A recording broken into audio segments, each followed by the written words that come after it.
निर्लिप्त जो कर्म का योगा, कर्म करे इन इंद्रियों द्वारा। जिसने मन से इंद्रियां जीती, इंद्रियों से जो पुरुष न हारा।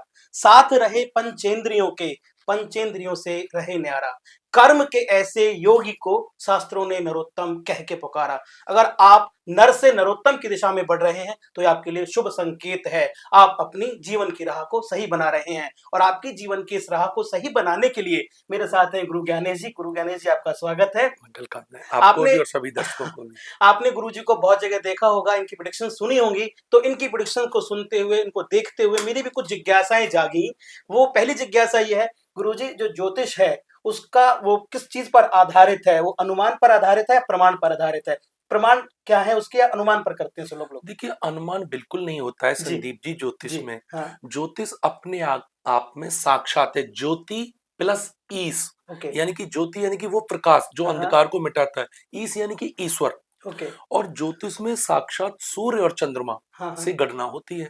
यानी आपने जब भी किसी की कुंडली में देखा होगा, ज्योतिषी लोग सूर्य की चर्चा करते हैं कि हाँ आपके हाँ। सूर्य कमजोर हैं, हम्म। या आपका चंद्रमा जिस राशि में होता है वही व्यक्ति की राशि होती है।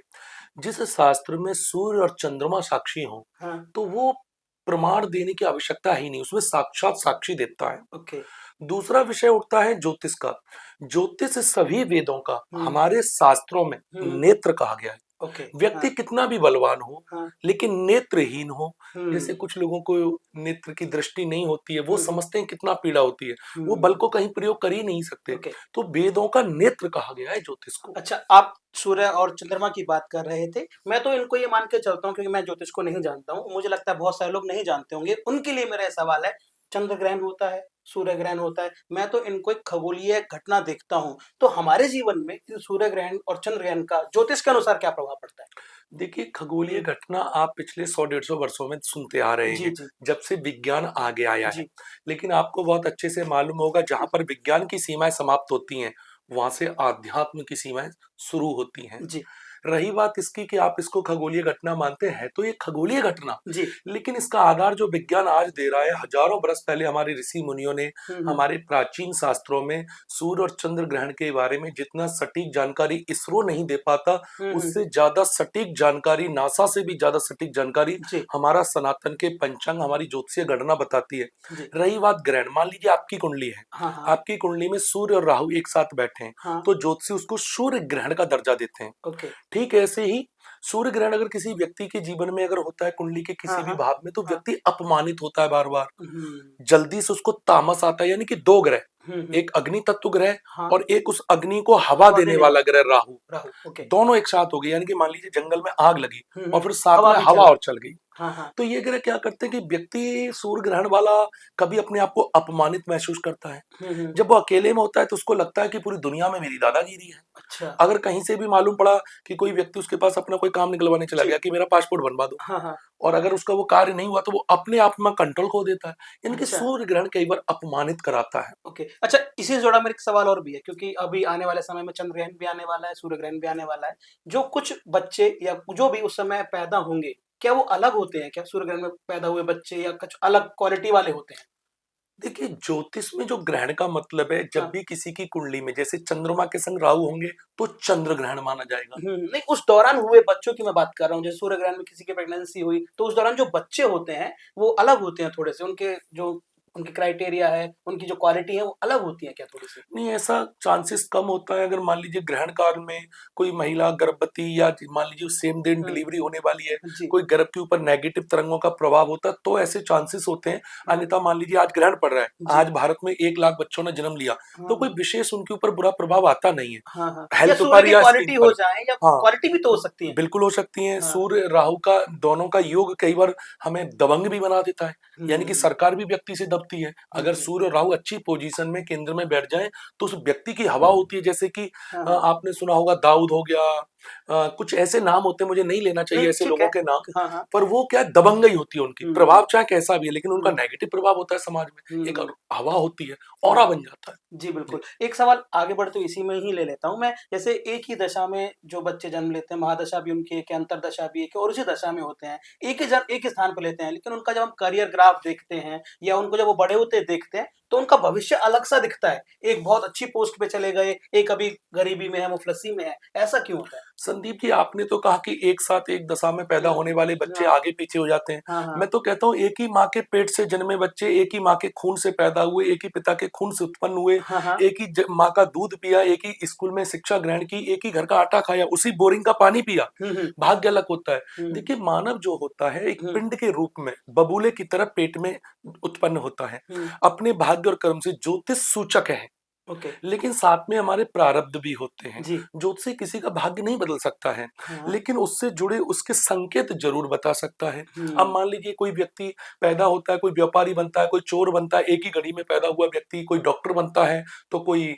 डाकू बन जाता है। तो हम्म। इसके साथ ज्योतिष के साथ प्रारब्ध भी होते हैं, जो ओके। हमें कुंडली के पंचम भाव से या अष्टम भाव से ये पूर्व जन्म को पिछले जन्म, दर्शाता है। अच्छा पूर्व जन्म, वो यस। भी साथ में जुड़ के चलता है, अच्छा अच्छा। बिल्कुल चलता है। जैसे गाड़ी के आगे पहिए के साथ पीछे का पहिया भी चलता है। हाँ हाँ कुंडली हाँ। अपना दिशा सूचक है, तो पीछे का जो पहिया यानी कि हाँ। पंचम या द्वादश या अष्टम भाव हमारे पिछले कर्मों को भी संग बता रहा है ओके। कि आपने क्या कर्म किए। कर्म तो दोनों के अलग होंगे, बिल्कुल। पूर्व जन्म में भी होंगे, इस जन्म में भी दोनों अच्छे करेंगे। हाँ मान हाँ। लीजिए एक बच्चा बहुत बचपन से जिद्दी है, रोता ही रोता है, हाँ एक हाँ। बच्चा शांत रहता है, शांत रहता है, यस। तो वो व्यवहार दोनों का कई बार लगन कुंडली से कहीं ज्यादा प्रारब्ध इफेक्ट अच्छा देता है। अच्छा। जी। एक लास्ट सवाल, मुझे लगता है उसके बाद हमें अपना ये बंद कर देना चाहिए।